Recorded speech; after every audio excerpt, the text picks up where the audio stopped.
but all the goals for Texas still out ahead of them. This ain't the same old South Florida, my brother. Send the border war, drum home with us.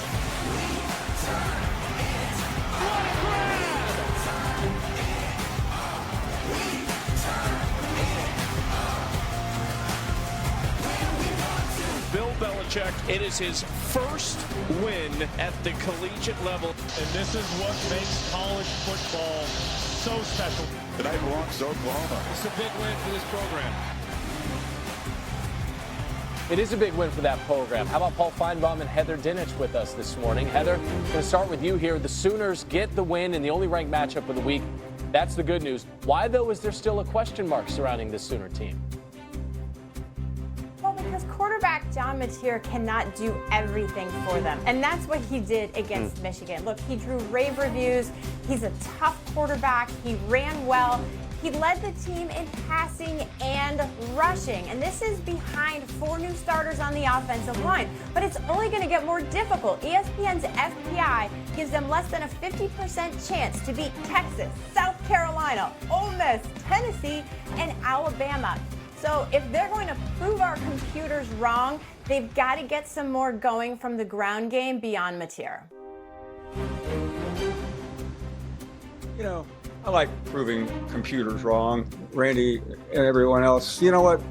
I happen to like what I saw from John Mateer, Heather. I know you're going with the numbers, but I know what I saw as a quarterback, and he looked as good as anybody in the country last night, and that's exactly what this program needed. Remember last year they had Jackson Arnold. They didn't have any receivers. They had a beat-up offensive line.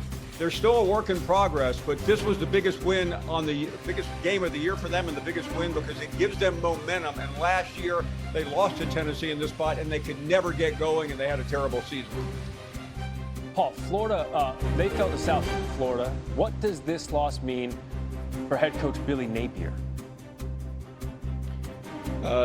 Everything that was going right for him is now going wrong for him. And I know that there is still a lot of football. What's that cliche? A lot of football left? Well, the problem for Billy Napier is a lot of that football is against some of the best teams in the country. And yesterday in South Florida, that was probably among the weakest schools on his schedule. The rest of his non-conference schedule, you ready for this? Miami and Florida State. We know what they've already done. The conference schedule is downright brutal with Texas and A&M and LSU and so many difficult games. Billy Napier is right back on the hot seat, and it is scorching. Heather, Billy Napier in Florida, they were riding a 5-game win streak. Do you co-sign what Paul said there?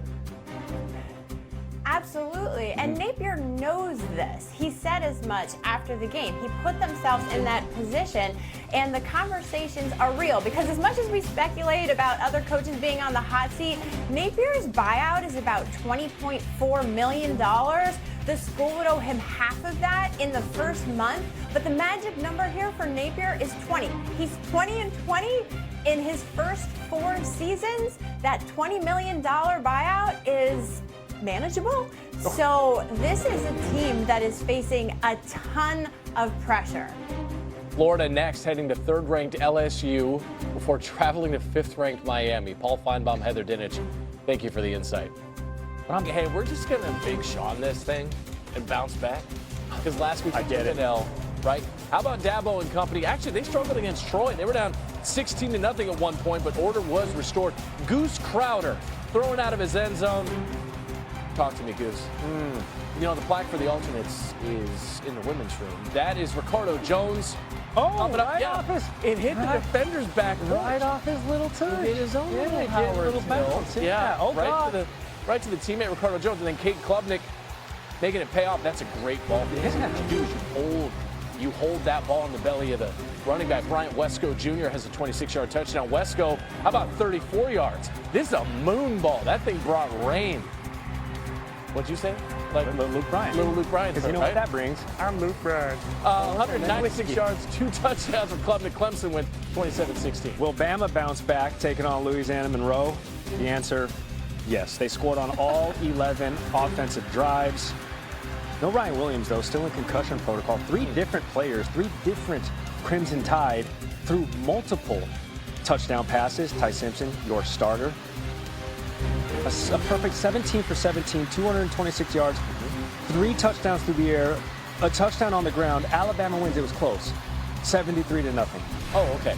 Gary, you wanted to weigh in on whether or not Arch Manning is a generational talent. He is. Yes, okay. he is. Yes, okay. Correct. Texas, 7th ranked for now. But saying otherwise? If they were to fumble or stumble against San Jose State, we got problems. They wouldn't. That's Arch Manning. To Parker Livingston. Livingston untouched, 83 yards on the 40 acres there. And then later, you had something about 40 acres. Don't we? No? All right. So we'll leave it to Morgan Wallen. That's cool. Manning to Livingstone again, and then Manning using his feet, lead of foot. Is this Arch Manning fella? Threw for 4, ran for 1. Total yards accounted for more than 300.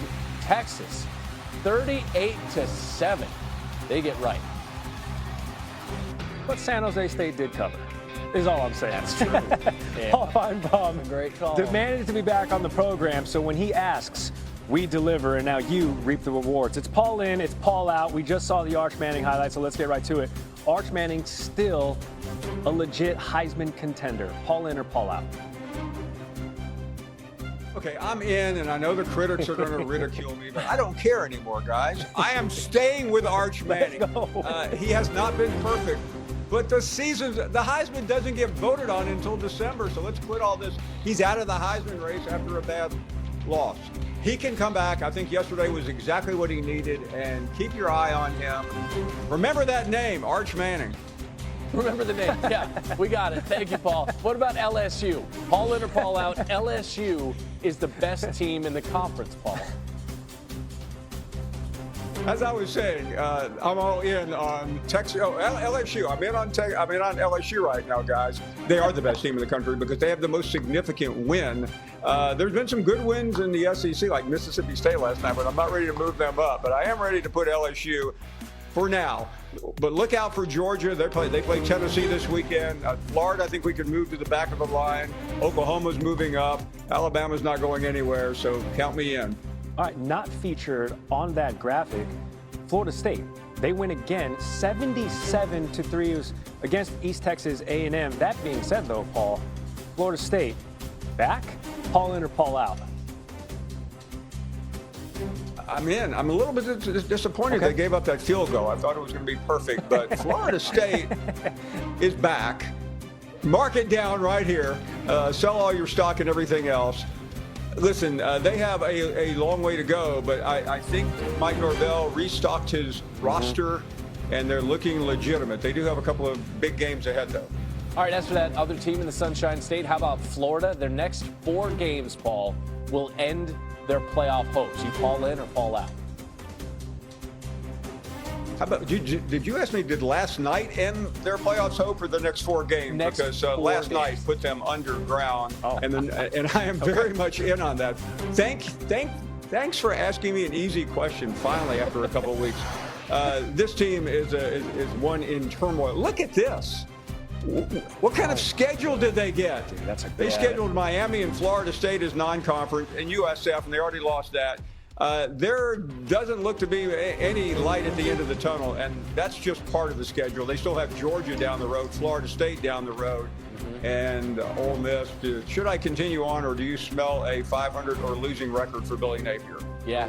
No, you don't need to. You don't need to go ahead and beat that dead horse. Florida taking on LSU. It's Saturday, 7:30 Eastern on ABC. Paul finally got an easy question. Thank you, sir.